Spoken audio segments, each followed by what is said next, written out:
दोस्तों, मैं हर इंसान से ये रिक्वेस्ट करूंगा कि इस स्टोरी को, इस सच्ची घटना को आप सभी लोगों को एक बार जरूर सुनना चाहिए। दोस्तों, प्रभु श्री राम एक आचरण है। दोस्तों, एक बार अयोध्या के किनारे सरयू तट पर एक दिन संध्या के समय अपने तीनों भाइयों के साथ प्रभु श्री राम टहल रहे थे। तो श्री राम से भरत जी ने पूछा कि एक बात पूछूं भैया। श्री राम ने कहा, हाँ पूछो।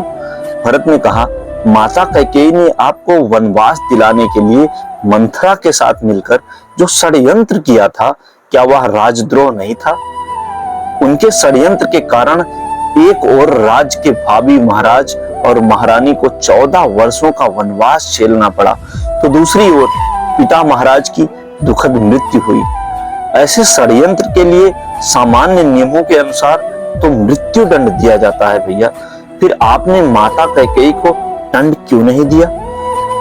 प्रभु श्री राम मुस्कुराए और बोले, जानते हो भरत, किसी कुल में एक चरित्रवान और धर्मपरायण पुत्र जन्म ले ले तो उसका जीवन उसके असंख्य पीढ़ी के पितरों को अपराधों का प्रायश्चित कर देता है। जिस मां ने आप जैसे महात्मा को जन्म दिया हो, उसे दंड कैसे दिया जा सकता है भरत? इस उत्तर से भरत संतुष्ट नहीं हुए और उन्होंने कहा, यह तो मोह है भैया, और राजा का दंड विधान तो मोह से मुक्त होता है। कृपया एक राजा की तरह उत्तर दीजिए कि आपने माता को दंड क्यों नहीं दिया। समझिए कि आप यह प्रश्न, दोस्तों उन्होंने कहा कि समझिए कि आपसे यह प्रश्न आपका एक अनुज नहीं, अयोध्या का एक सामान्य नागरिक पूछ रहा है। प्रभु श्री राम गंभीर हो गए। कुछ क्षण के मौन के बाद उन्होंने कहा कि अपने सगे संबंधियों के किसी अपराध पर यदि कोई दंड ना दिया जाए तो वह इस सृष्टि का कठोरतम दंड है भरत।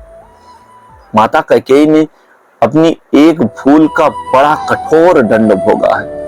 वनवास के 14 वर्षों में हम चारों भाई अपने अपने स्थान से परिस्थितियों से लड़ते रहे, पर माता कैकेयी हर क्षण मरती रही।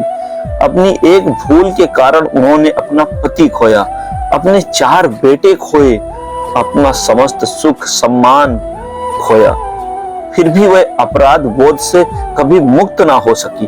वनवास समाप्त हो गया तो परिवार के शेष सभी सदस्य प्रसन्न और सुखी हो गए, पर वो कभी प्रसन्न ना हो सकी।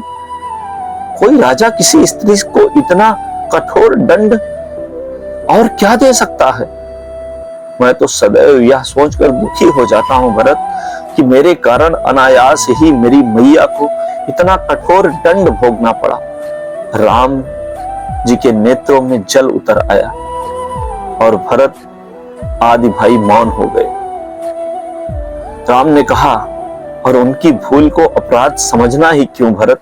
यदि मेरा वनवास ना हुआ होता तो यह संसार भरत और लक्ष्मण जैसे भाइयों के अतुल्य भातृ प्रेम को कैसे देख पाता? मैंने तो केवल अपने माता पिता की आज्ञा का पालन मात्र किया था, पर तुम दोनों ने तो मेरे स्नेह में 14 वर्षों का वनवास भोग डाला। वनवास ना होता तो संसार सीखता कैसे कि भाइयों का संबंध कैसे होता है? भरत के प्रश्न मौन हो गए थे। वह अनायास ही बड़े भाई से लिपट गए। दोस्तों, प्रभु श्री राम मर्यादा पुरुषोत्तम है। राम कोई नारा नहीं है, राम एक आचरण है, एक चरित्र है, एक जीवन जीने की शैली है। दोस्तों, आशा करता हूं कि ये प्रभु श्री राम की सच्ची कहानी आपको पसंद आई होगी। दोस्तों, अगर पसंद आई तो अपने दोस्तों के लिए शेयर करिए, कमेंट करिए, लाइक करिए। मिलते हैं अगले वीडियो में फिर किसी एक ऐसी ही स्टोरी के साथ। तब तक के लिए जय हिंद, जय श्री राम, वंदे मातरम।